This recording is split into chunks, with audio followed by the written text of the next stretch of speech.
Hey Bibliophiles! Today we're breaking it down with Jordyn, aka Shelf Care JP, and the second I found her page, I was like, oh, she knows how to photograph a beautiful book. Every single post is a whole aesthetic moment, but what really keeps me hooked is her range. Jordyn is the most likely person on my feed to hold up a thriller in one hand and a romance in the other and speak about both with absolute authority. There's no genre snobbery, there's no half baked takes. It's just genuine and thoughtful expertise across the board. She can recommend something to wreck your nerves and something to wreck your heart.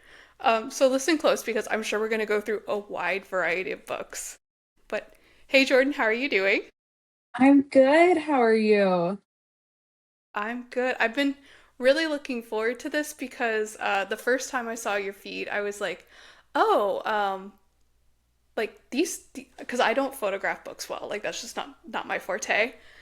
And I'm like, oh, these are beautiful. And then like you started posting like these total opposite books and talking about them in parallel, and I was like, oh my gosh, like she can just so thoughtfully talk about both of these. Like, have you always been such a huge range reader? Or, like, how has your reading journey been?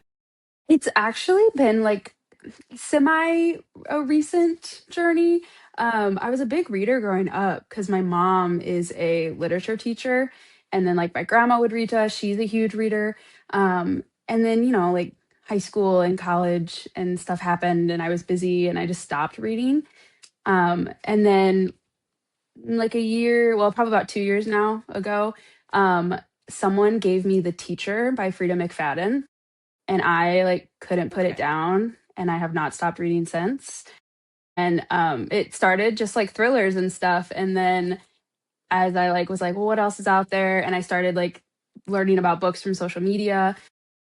I kind of got into the romance genre and try to broaden my ranges a little bit. So that's kind of how it's evolved. And so, have you always, like, how do I phrase this? Have you been always able to, like, succinctly talk about these books? Because I feel like you're able to jump from one to the other. Like, I'm wondering, like, what is your thought process when you, like, communicate these books out? Because I'm like, this girl just has so much range. Um, Honestly, like when I'm reading a book, sometimes something will happen, whether it's like a trope or a character will do something or be a certain way. And I'm like, oh, this reminds me of this. Um, and then I like to just kind of relate that because if you like one book, you might not even realize that this other book that maybe is a different genre or whatnot has some of the same things that you would like in another book. Um, and so it's kind of like my brain process when I'm reading, or when I'm like finding new books. I'm like, oh, that sounds like this, and I'll go for it. And so that helps with the comparisons and that kind of thing. So, like, you're one of those that remembers things about a book. Like, you're not one of those that, like, reads a book and then you completely forgot everything that happened. It depends. I'm known to be both, Okay. but Okay. yeah, I try to remember or write down notes or that kind of thing. Like, or sometimes when I organize my shelves, I'll organize by like genre or this or like these are all kind of like related or similar and that kind of thing. Okay. And, so how did you find out about Bookstagram? How did you make that leap of It sharing online? started sharing online didn't really come about until like August of this past year. I think I started my account in September. And I was always an avid like watcher on like TikTok, and then it kind of merged over into Instagram. I started watching and following people, and I had so many books saved, like recommendations. I was like, you know what? Would love to share what I'm reading. Who cares if anybody follows me? It's mostly just for me.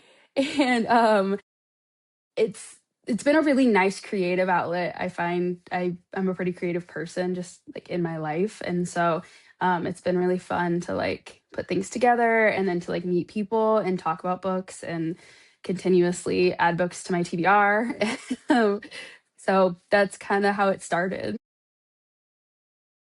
And so when you're like doing your photos, because like I feel like I see your photos and like I look at my phone and I'm like, these aren't the same tools. Like, I don't know what witchcraft you do, but like, do you have any tips of like if you use editing tools or um, how you make your content for anyone that's like, wow, I wish I was more like Jordyn? Yeah, I'm so touched if someone feels like that. But I've always been really big fan of photography. I took a class in high school, and then I've just always kind of loved taking photos. But everything I post on my account is from my iPhone. Um, I try to use natural lighting. That helps a lot if you can get like by a window or if like the sun's coming in, because like it automatically brightens up everything in your photo. So that is like my number one tip. And then editing, I use an app called Afterlight, which is free Okay. if anyone ever wants to use it. And that just helps me like sharpen things up a little bit, or if there's like something that I don't want, I'll like blur it out or that kind of thing. Um, that's pretty much it. I spend some time trying to make it look perfect and everything. So Yeah, I mean, because I think that's what I really like about Bookstagram, that like there's the people that can make the books just, you see these book covers a lot for a lot of these, but like when people can actually make them stand out and look even more beautiful, I think that's like a superb talent that I especially don't have. Um, so now I'm like going to be looking at my iPhone like, what am I doing wrong? Like, it just, I don't know. And other people, I aspire to be like other people's photos too, and that kind of thing. And like you, for example, you post your reels and I'm always laughing at you, and you're just so effortlessly like you. And I'm like, man, I wish I could make reels like that, because I always get like nervous and I can't. no, I think, cause I think when it comes to the book, like I'm like, dang, I don't do it justice. Like I know it could look better, but like I just don't have the chops or like the knowledge. But like when it comes to the reels, I think like, I'm choosing to enjoy my life a lot more than I have in the past and get my sparkle back. So it's like, listen, I'm leaning hard into this, and if it resonates, great. If it doesn't, who cares? Yeah. No, I think it resonates for sure. I don't read a ton of horror, which I know is like your main, like, that's what you recommend, which I love because I love seeing what other people are recommending in other genres. But I think what's so special about what you're doing is like it's funny and it's lighthearted, and sometimes people take bookstagram and book talk and everything like too seriously, and at the end of the day like everyone likes what their own specific person's gonna like. And so I just enjoy every time you pop up with your sounds, and I'm like, where'd you even think to find like clip that sound to make a video out of it and that kind of thing. I think I'm trying to make horror approachable. Like I think it's got like this bad rep of like, oh, it's Stephen King and it's this weird creepy stuff, which it is, but like Yeah. there's also a lot to be enjoyed. But I think Bookstagram is great because like we have that perspective because like, I feel like my perspective on a romance book is like very limited because I don't have a lot of experience with it, but like you read that and thrillers, so like you have a lot of like perspective range there versus someone like Mandy who reads romance nonstop all day every day. Like I love how we can all read the same book and Hmm. walk away with something different. Yeah. Absolutely, everyone interprets everything differently. So, for listeners that are just discovering you, especially with your wide range, if they were like, "Ooh, I want to build a TBR to like get to know Jordyn better," like what are some recommendations you have? Um, okay, we'll do thrillers first. I think thrillers, just kind of going off of like books that I absolutely love, No Notes, fabulous. Um, The Housemaid and The Housemaid's Secret. I think that's the second one.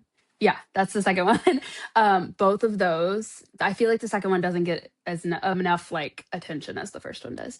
But those, The Silent Patient, I love it. I know some people hate it. I love it. Yeah, it was so good. Um, and then like Alice Feeney, Rock Paper Scissors, and then Riley Sager. Like those, is that four? Those four authors are usually my top go-to for thrillers. I always love them. I also really love Steve Kavanaugh. He can be a little. He does Yes. a lot of like court lawyer stuff. So if you like that, but he can also be a little more like on the gory side. He's very descriptive. Hmm. If you like that, it's great. And then romance, Abby Jimenez, anything by her. She just takes like, it's nice to have romance that's like rom com and funny and cute and out of this world, but she just brings such a real life approach to romance books. And Emily Henry like verges on this as well. But she just, she will write about falling in love on one page, and the next page she's talking about having a family member with dementia and cancer or this Hmm. or that, and it's just so real, and raw. And I could not speak enough good things about all of her books. That's how you would get to know me. Yeah, to like tap into my emotional side, I'll like read a Kristen Hanna. Like that's like usually the one Mm, that gets me like to a tearjerker. yeah. I do need to branch out though. I do. So I'm definitely gonna add those to my TBR. I think Yes.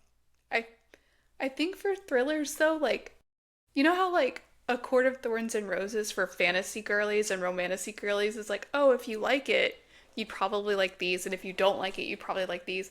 I feel like The Silent Patient is that for thriller people, and we just don't talk about it enough. It's true. It is one of the most, like, I don't want to say controversial, but like split books I have seen on the internet. And I totally get it. I get both sides as a person that loves it. But yeah, if you don't like what it has to offer, there's just, it's like closes a whole door of thrillers that you're not going to like. Yeah, yeah, because for me, I typically don't like the detective stuff too, but like Steve Kavanaugh, like his Eddie Flynn series. I I think love like that character. he is a hustler, like Yeah. always on his grind. And Yes. I think when they take these things that seem so basic but put like a spin on it, I think that's why I particularly like those, like The Silent Patient, um, like Steve Kavanaugh's Eddie Flynn series, because yes, these things are overdone. Like I do get some of the criticism, like, oh, why it's not really that shocking. But I think when they just put such an artistic spin on it, it's like, yeah, it's not something that's never been done before, but God, it was really enjoyable. Yeah. Yeah. And if like, uh, I feel like thrillers specifically are, you kind of read them because you want that like, oh my gosh, at the end, like I didn't see that coming. And I didn't predict what was going to happen at the end of Silent Patient. And those are the best books, like jaw on the floor, like staring at the wall, like done, like, oh my gosh, what did I miss? Um, and that's like specific to the genre. And so if you read a book and you don't get that moment, it's so like, man, darn, you know? Yeah, because I think thrillers for me, they can turn sour two ways. Like one is I'm shocked because it's something very stupid and left field, and I feel like cheated as a reader. Like I feel like the author just did it to claim like, oh, no one can guess this. Um, but I also really don't like when it's like extremely predictable three page. Now, Mhm. I mean, I did like The Butcher by Jennifer Hillier, so like that is one of those exceptions where like you knew everything going in and it was still enjoyable, but I think there's this fine balance of like how much you need to reveal to like to keep them thrilled that thriller Yeah, authors have to maintain, and I think that's very difficult to do. So hats off to it them. is. Yeah, exactly. Yeah, and you're totally right. Like if it gets to a point where like the plot twist is like too like, I don't know, the grocery store clerk that you read one page about ended up being the killer. Like I'm like, okay, I would never see that. But when it's like right in front of you and you're like, what did I miss? Like those are the best. Yeah, like I especially love a book that gets me like that. I'm like, "Oh, I need to reread this. How did I miss Yeah. this?" Like Yeah. You're like go and back and you're like reading. but I am really excited for the movie because I know The Housemaid came out into a movie. Have you seen it? I love. I'll leave it at that. Oh. I could tell more if you want. I don't know. I was about to say, do we like it? Do we think it's justice to the books, or I haven't read it Yeah. or seen it, so Okay. I won't let it won't spoil anything what I didn't like about it, but I think this is why I haven't talked about it on my page yet, because I love the book. And realistically, there was nothing wrong with the movie. The movie was really good. I recommend reading the book. I recommend going to see the movie. For me, as someone who has read it, I felt like a couple of things like bothered me. The first one was that Enzo is one of the characters in the book, and he is so detrimental to the rest of the series. And he was in the movie for maybe like a minute, and that was it. And so that really bothered me as a reader of the book. I was like, what? Like, where's all his stuff? How are they going to make the second one? Which I'm still curious to see how they'll transition him into being such a big role. And then the other thing was, yes, the book alludes to like intimacy and sexual relations and stuff, but the movie was very graphic, and I didn't think it needed to be. I didn't think it added anything, and I would not say that I'm a prude by any means, but I was just Yeah. like, they could have spent that time giving Enzo screen time. And so I was like, Yeah. that was a little unnecessary. But I liked some of the changes that they made. I don't want to spoil anything, but they changed a few things which I think Mhm. worked better for film and still kept true to the story. Um, so it was good. It was good. I just didn't like certain little things about it. Yeah, because I have struggled in my Frida journey. I've read a few of hers that they just didn't land well with me. So like everyone's like, "Oh, watch the movie then, because at least if you like the movie, then you'll read the book." And I'm like, I think just like kind of knowing a little bit, like I think I need to read the book. I think the movie might turn me off personally. But I think like you, if I read the Yeah. book before and I'm hooked into seeing how it comes to screen, I think there's more hope for me. Yeah, I get that. I mean, it's definitely one of those situations where like the book was better, 100%. So if you're gonna do one or the other, I recommend the book. But I do worry about the Silent Patient movie or whatever they're going to turn it into, the TV series or the movie. Like, I know. And that's another one of those like books where like if you love it, like people love The Housemaid, they have to nail it. They have to. So I think it'll be really cool though. well, I I think especially with since it was Alex's debut novel, like Hmm. I feel like the success of this getting optioned like will impact his other books because I've read The Fury, I've read The Maidens, I've read those other ones. Um, The Silent Patient is still my favorite. There's But good yeah. things in the other ones too, just they Hmm. weren't as good to me. But it's No, like I agree. they have to hit the nail on the head with this one for those other Hmm. ones to succeed Yeah. because with how divisive it is from the book alone, they really got to hook people with the movie. I'm curious.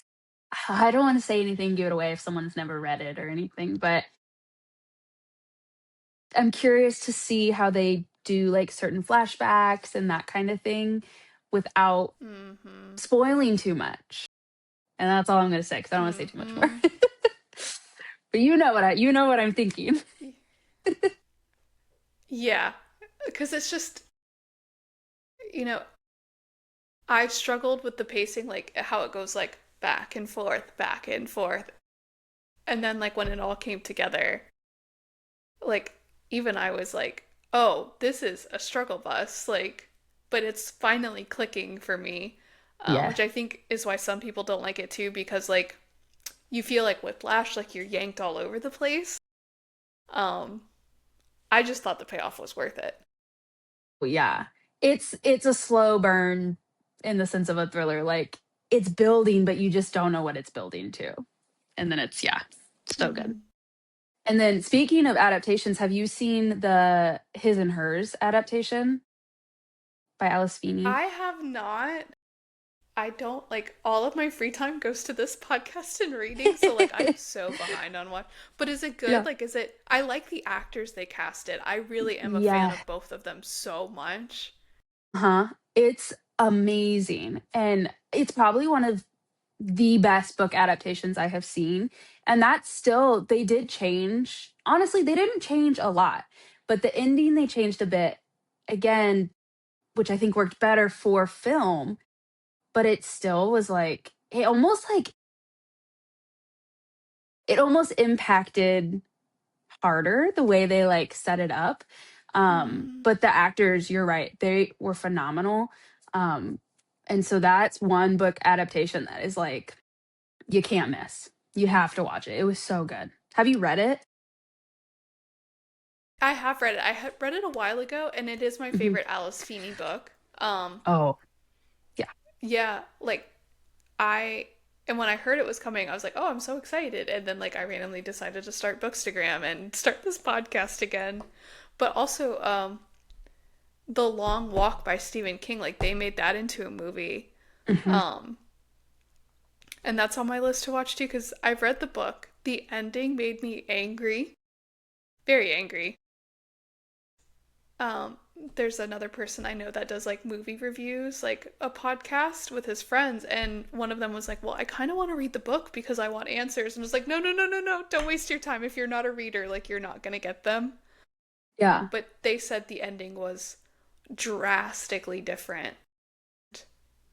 I haven't seen too many reviews, but it's kind of like when you change it so much, Hmm.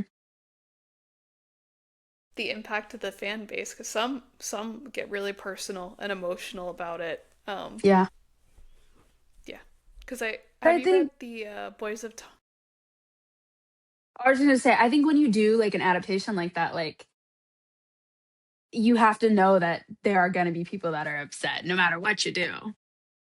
It's just the risk of, Yeah, because well, and it's like they have to try. Like, have you read the Boys of Tom series? I feel like you're more likely to read it than I am. I haven't, but people talk about it all the time. Yeah, so Madeline, Madeline's Library, she was on a few podcast episodes ago. Like she loves the books. And then it was announced, like as she was reading them, that Amazon Prime, I guess, picked it up. And she let me know, like, there's actually a lot of hate on Bookstagram right now. Like they don't want it to happen because they just don't have enough faith that it's going to be done well. And it's like, what are we just going to do? Stop trying? What are we going to do? Stop trying? Yeah. Yeah. I don't know.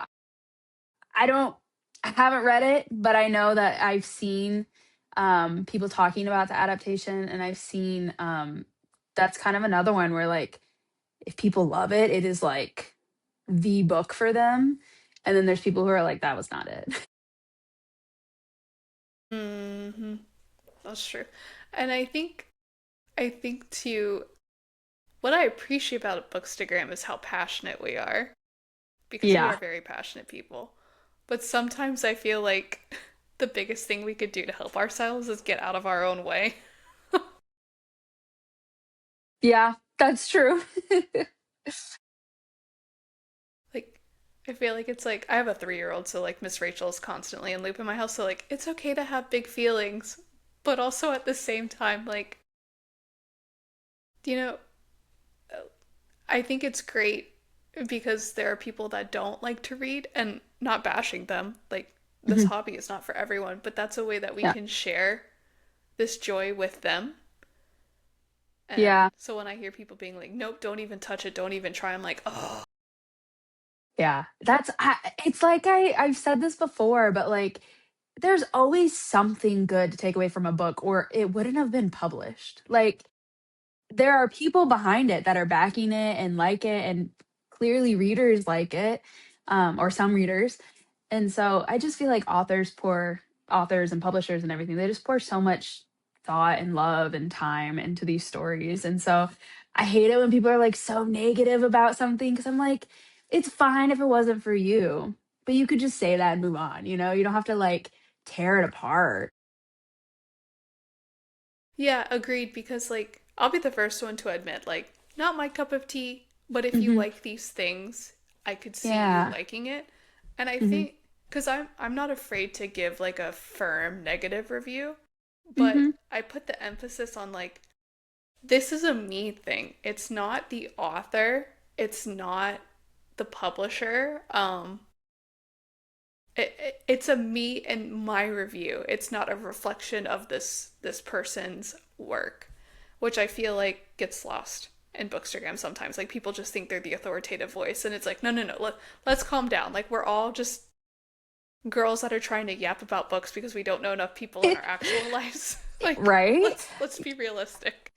Yeah. No, I totally agree. Like, it's totally fine to not like a book.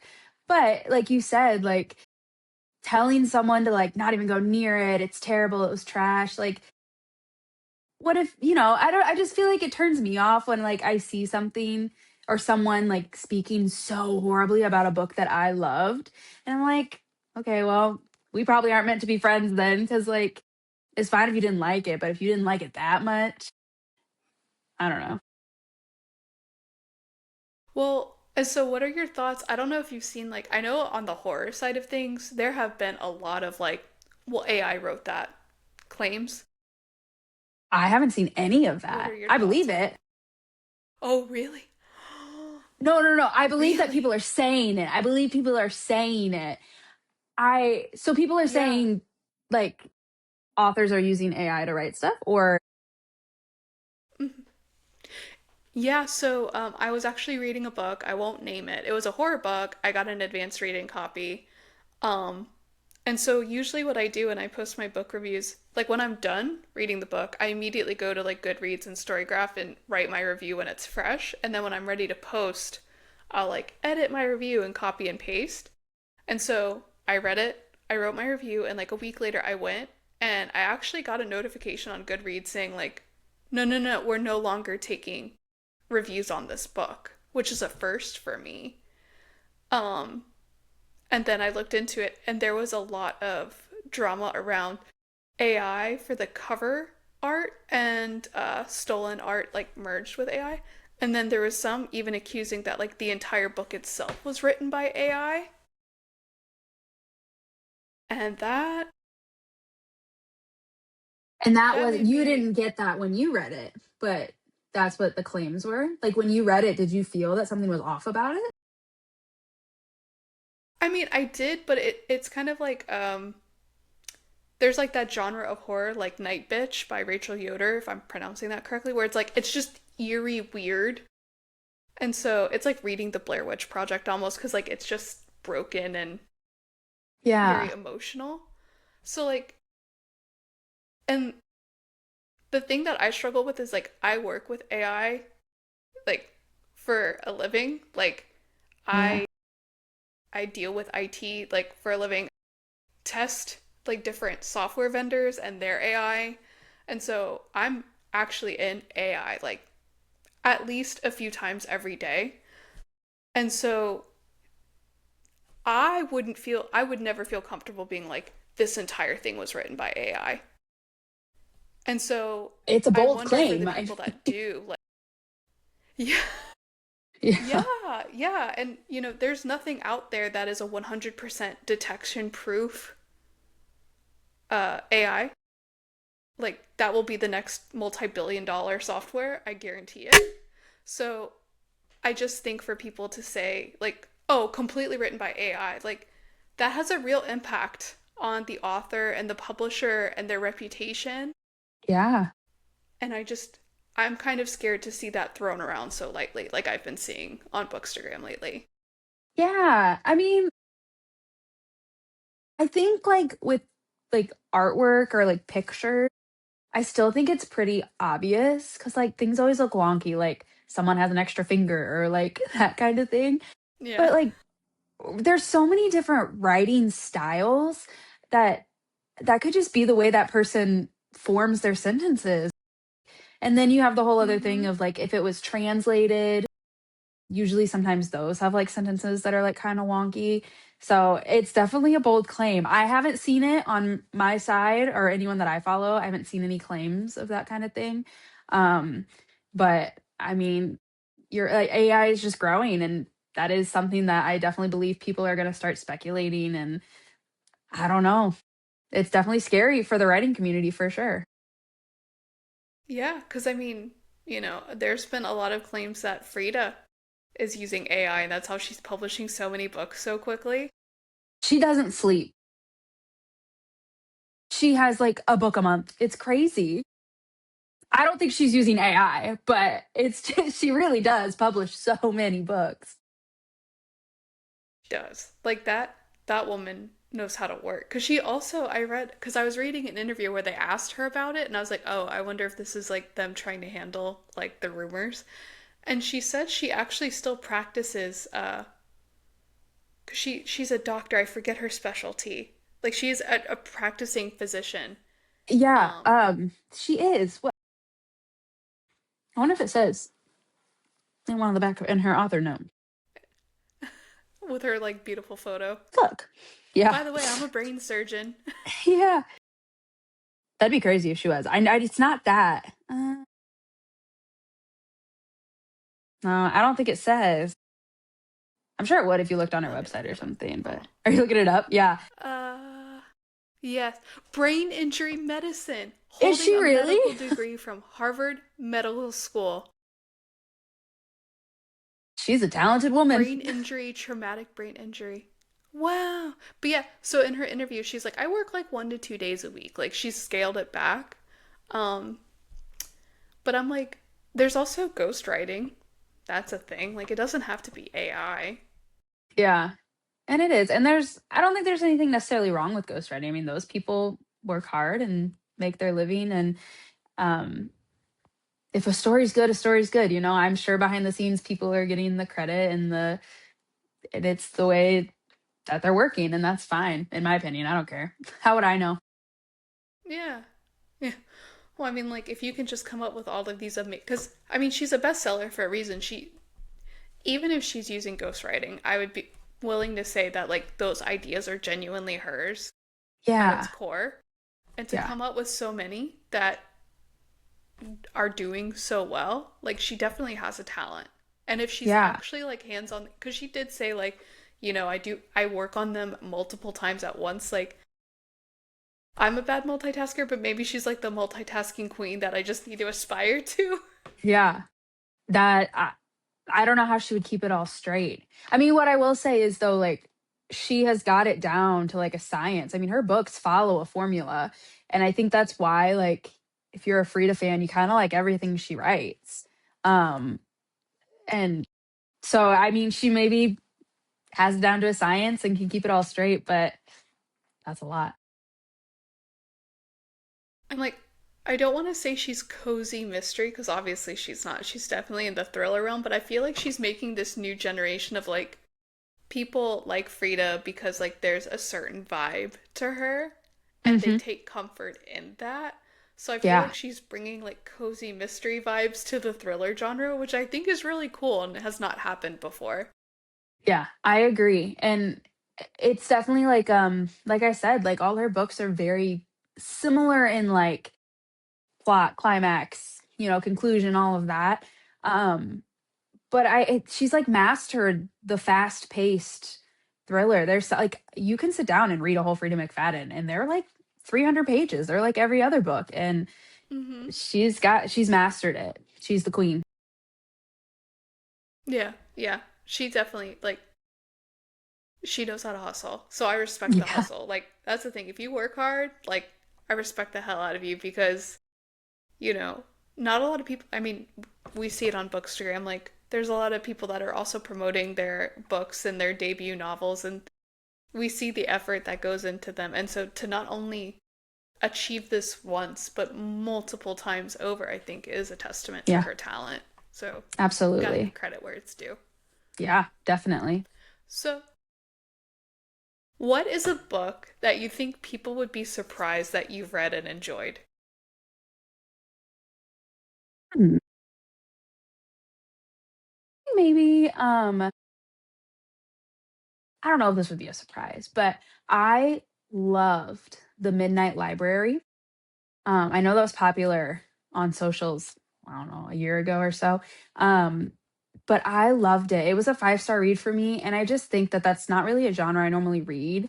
I think it's more of like a literary fiction is how I would Mm-hmm. categorize it. But I loved that book. I also loved The Third Gilmore, which is Kelly Bishop's memoir. Or yeah, it's a memoir. Oh, have you read it? Yes. It was so good. She is another amazing woman. She's just so great, and her storytelling And I am not a memoir reader. And so I know part of that is I just like Kelly Bishop, but that it was so well written. Like if someone's going to read a memoir, I would definitely recommend that one. Yeah, so I agree. I really enjoyed it because so this is gonna sound crazy, but my mom is an only child, and I am an only child, and I had my daughter 3 years ago. And the funny thing is, my mom has blue eyes, and my daughter and I have brown eyes. Um, and so everybody was like, "Oh, on maternity leave, you got to catch up on your shows, like, because you're gonna be doing like a lot of stuff. You're gonna need the background noise." So I watched Gilmore Girls for the first time and like fell in love. Um, Yes, but I really, Emily is like, I know she gets a lot of hate, but I love Emily. Like, she's a good time. she is. Honestly, she does like I get it. The relationship and the anger that Lorelai feels and everything, but she's Hmm. hilarious. I love it when she's on screen. She is. Yeah. Yes, and so like I feel like I've been trying to catch up on so I read Lauren Graham's like a Talking Too Fast or her memoir and I really enjoyed that. Um but I think Kelly Bishop's I had no idea about her time on Broadway. Mhm. Uh, She's done no so idea. And much. so Yeah. Yeah. and then Which like is as she crazy was that filming like Gilmore Girls. I was just going to say it's crazy that like if you ask people now, I think when they think of Kelly Bishop, they think of Gilmore Girls, but she Mhm. originated so many shows on Broadway, but just people don't know that. Yeah. Yeah. And I think too like when she was talking about her husband being sick while they were filming like the later seasons and just the flexibility that the producers gave her like I think that showed like some humility on her part which I think is very Mhm. different than Emily. And Yeah. so kind of seeing like oh there is this softer side of her like she's not just these Yeah. very loud and proud characters that she's portrayed like I thought it was excellent. I thought it was really good. Yeah. So But are now you I going to have to be know. like are you going to be like a Gilmore Girl like stan now? Are you going to be a rewatcher? I do Yeah. Yeah. constantly. I have a Luke Steiner mug. My family, like me, my husband, and my daughter dressed up as Lorelai, Luke, and Rory for Halloween. Like I'm Love in that. my You'll have Gilmore to send Girls me a phase. picture of that. I want to see a picture of that. That's awesome. Yeah, and I think it's funny because when I first started watching it, because it is such a long series, and then you have like a year in the Yes. life and that like Hmm. crazy stuff. But like I definitely related to Lorelai in the beginning. But then towards the end, I'm like, oh my God, am I a Paris? Oh, I also love Paris in that show. Yeah. Like, Are those you are my okay? top three. Like, Huh? Luke? Luke, Emily, Paris. If any of them are on Yeah. the screen, I know it's a good time. Yep. Are you a Logan, Dean, or Jess? Who's your Oh, man. pick? Including a year in the life or not including a year in the life? You. Okay. So, before a year in the life, I was definitely Team Logan. It's like, are you withholding like your rage? And No, I'm Team Logan too. I agree. I'm with you. Yeah. so I, I most dislike Dean Hmm. um, because of the cheating. Um, Not a fan. And Jess, I just think was just not the right time. Um, but Logan, I think there was like a lot of character development where he definitely compromised and changed for it. Not saying he's perfect, but Oh yeah. like, you know, especially that last season, like he was really willing to put it all on the line and make it work and do a lot of great things. But then a year in the life came along, and I'm like, Logan is Rory's Christopher and Jess is her Luke. Yep. Yeah.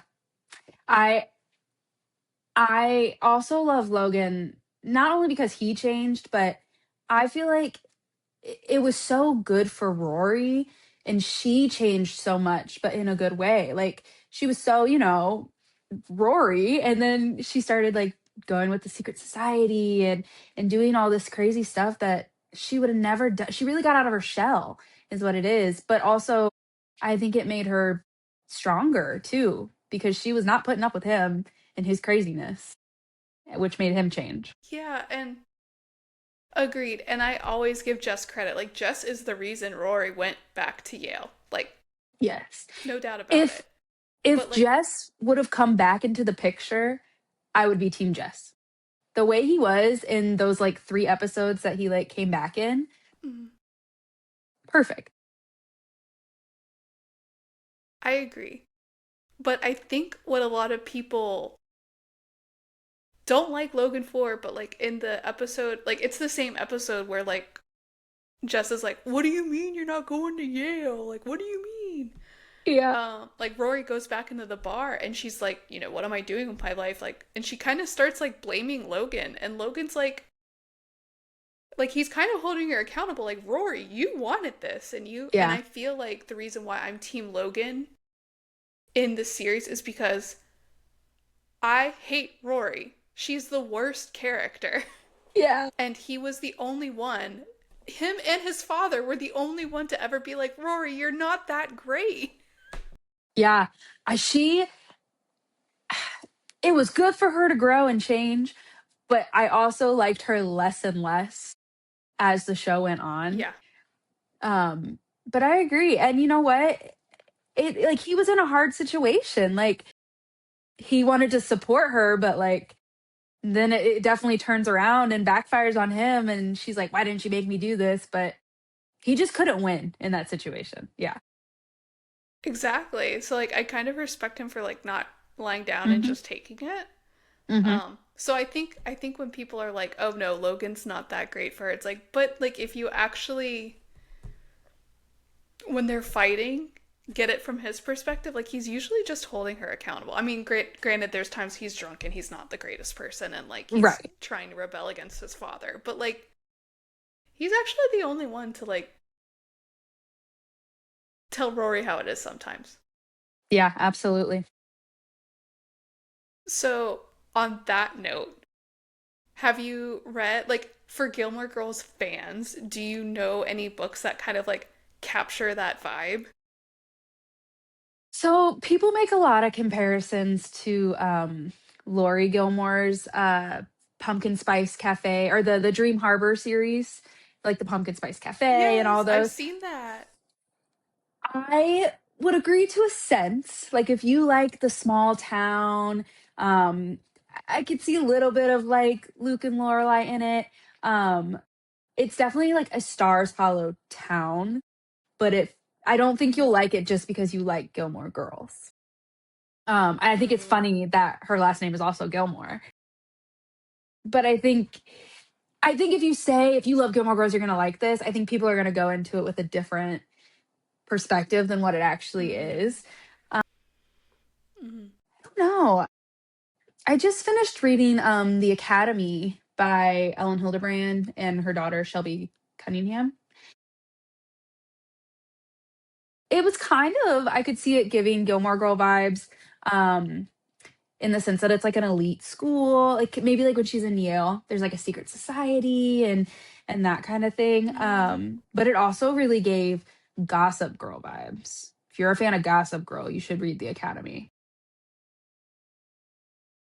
I tried. That was another like it was like Friends, Gossip Girl, and Gilmore Girls. I finished all of Friends. I finished all of Gossip Girl, or I finished all of Gilmore Girls. Gossip Girl, like I had to stop like halfway through. It was just a little much.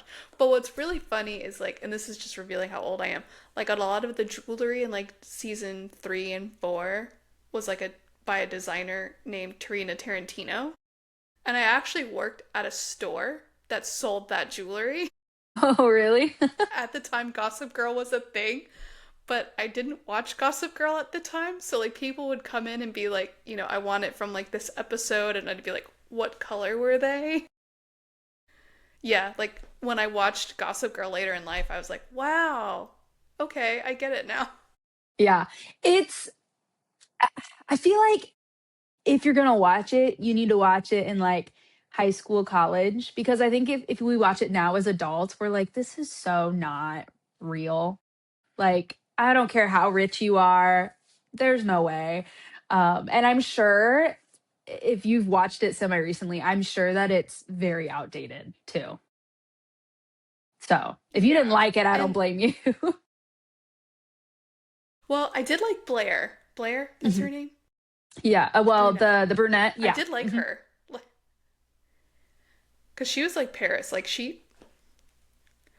but I think I saw somewhere where they're making a Blair book like 20 years later. Ooh, And that would so be I kinda was like, interesting. I might actually be interested in it. Yeah. Yeah. So I do also like how these nostalgic books are coming up. Like R.L. Stein just had an adult horror book published. Like I think that's super fun. So I am loving the nostalgia coming back to Yeah, books. yeah, I agree. I think it's a great way for readers who have been readers to continue being like, wow, like, man, my journey started here. But it's also a great way for new readers to be like, oh, I love this. I need to go read what everyone else has been loving. I think that Yeah, the and I Hunger think too. Games is a great example of that. So that's another one I read just 3 years ago. I missed that, like when it was popular. Um, and in hindsight, I'm like, that is wild how they just like released this to young hormonal teenage girls. Yeah, but she's done such an amazing job at like I don't know how much time was in between the last Hunger Games to was it Ballad of Songbirds? Was that the last one? Sunrise on the Or Reaping. the yeah. I don't know how much time was in between those, but I think that's a great example of like nostalgia. Like she started releasing new ones and then it was like the Hunger Games had just come out again. Like it was like everyone was back in their dystopian era. Yeah, and I think too, I think because I read the first one and I was like, I don't understand the big deal. Like this is, I mean, I'm like, this is pretty straightforward and this is tough stuff, but like, and then when I read the last one of like Katniss's arc, I was like, this has gone like full dystopian political, like crazy, like in a good way. But I was like, the vibes from the last book to the first book are like a completely different series. Like she just gradually ups the temperature. Yeah. Yeah. Yeah. And it's still relevant, you know? Like that is honestly like Yes, one of those books that yes. I'm like, this is gonna be relevant forever.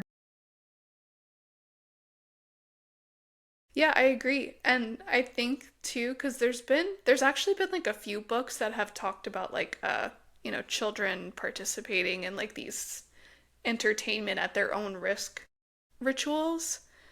And I think that's the reason why, every once in a while we get a new one that hooks us because like there is some truth to that. Kind of like how you were saying earlier that there's at least one good thing, there's one fact about like every book and it's like we have to make sure this doesn't happen. Yeah, absolutely. But I also do wonder like how Suzanne Collins comes up with all of this because like every time a new so I haven't read Sunrise on the Reaping yet. I'm a little behind, but like every time there's a new one announced, like all the Bookstagram girlies just start crying and they haven't even read the book yet. I know, but that's kind of what she's mastered is she's been able to take her original series and pick a character and make an amazing prequel about them. And usually I feel like when people make prequels, it's kind of like, okay, whatever. Like it's okay. But both of her prequels have been amazing that I really think for she could just take any character she wanted out of her book and make a prequel and people will love it. Yeah, and I do appreciate her continuing to torture her fans because like I love seeing a good emotionally charged bookstagram girly because like I love their excitement. I think it's very addictive and energizing. But it's also like they're just like, oh, it's Hey Mitch's book, and they're crying their eyes out. I'm like, that's all they know about this book, and like they're already emotionally wrecked. You're right. Like if someone being that excited about it makes me want to be excited about it. Just yeah, you're right. It's funny. Hmm. Like people who are absolute super fans of books like that, they could just get the smallest piece of information and they're like, "Oh my god, yes." Which is great. I love when people are excited like that. Yeah, because I think too, like, I will get around to it probably, but it's like seeing like their reviews and them talking about it. Like Brimstone, I haven't read Quicksilver or Brimstone, but when Brimstone came out and all the girls were running to Target for their special edition, like, I loved all of those videos. Yeah. Yeah. It's great. Like reading is supposed to be fun and exciting like that. And so it's awesome when people get excited. Yeah, and I think too, like, I think the horror genre will get there eventually. But I dream of a day where like a horror book is released and like there's like just people like waiting in line and it's not a Stephen King book. Yeah, I was gonna say, I feel like that happens with Stephen King, but he's like, if anyone, if you said horror, they're gonna be like, oh, Stephen King. Have Yeah. you read? Yeah. I've And only I ever think read, too, I've only ever read one horror, I think, but it's called William by, I have it somewhere. Oh, it's called William by, I don't know how to say his last name, Mason Coyle. This was fabulous, and you should give it a read.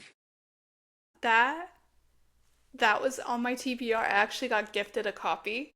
Really? I'm very excited to read that book. I think it's very relevant to Yes. today and the conversations about technology. So I'm actually really excited to read that one because I've had a few people like ask me to read it just because they know I work in IT.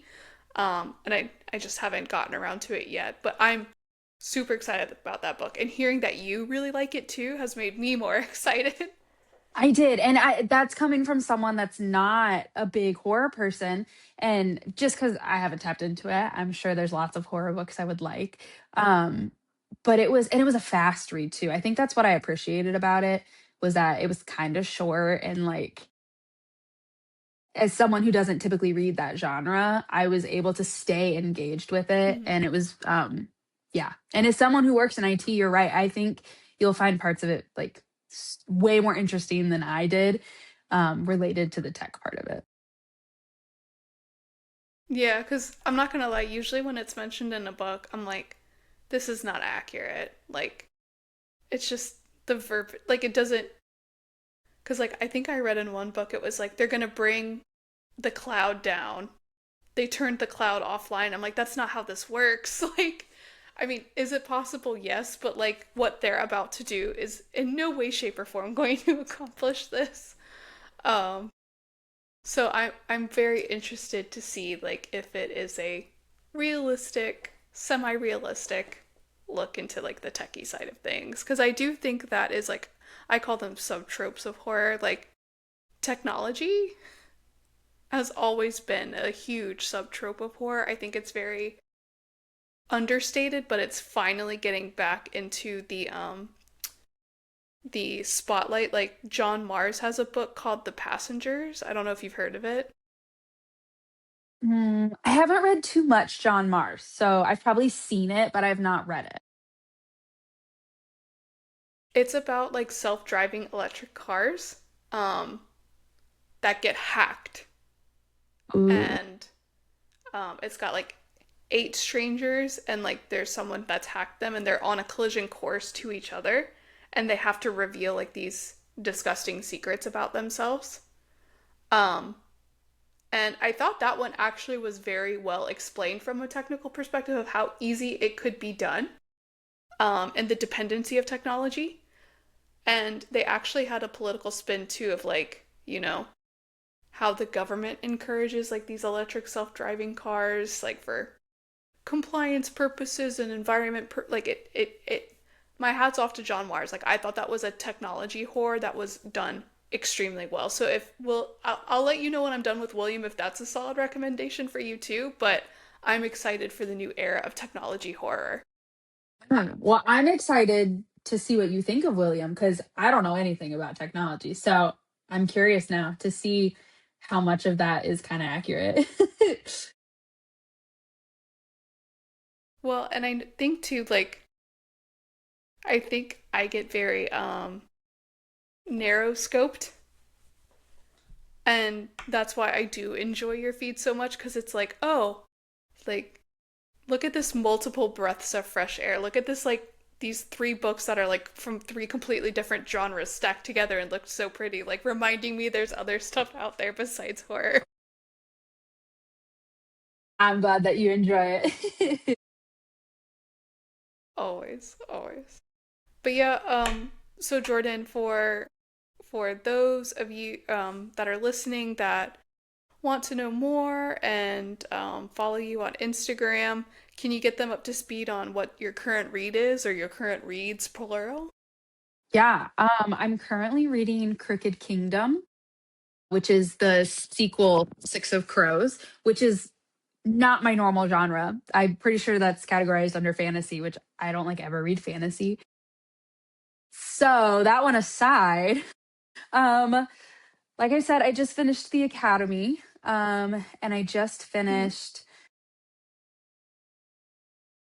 So then I just it's behind me. Oh, The Do Over, which is a young adult romance. It was wonderful. Highly recommend that. Ooh. Yeah, and then I think my next like most anticipated read of this year is going to be the new Abby Jimenez book that's coming out, I believe in March. The Night We Met. At I already Mm. know it's going to be 5 stars. I'm going to love it. So I'm really looking forward to that one. Yeah, We love a manifesting Infinity yeah. Star rating. All right. Well, Jordyn, thank you so much for your time. I really appreciate you taking an hour and yapping about books with me because I think, our corner of the internet is special and more people need to know about it. And so like I've just had a blast like connecting with you about your reading journey and your feed and like getting to know you better. It's been a blast. Thank you for having me. Yeah, this has been really fun. I've loved this. Thanks, Jordan. Have a good night. Thank you, you too. Bye.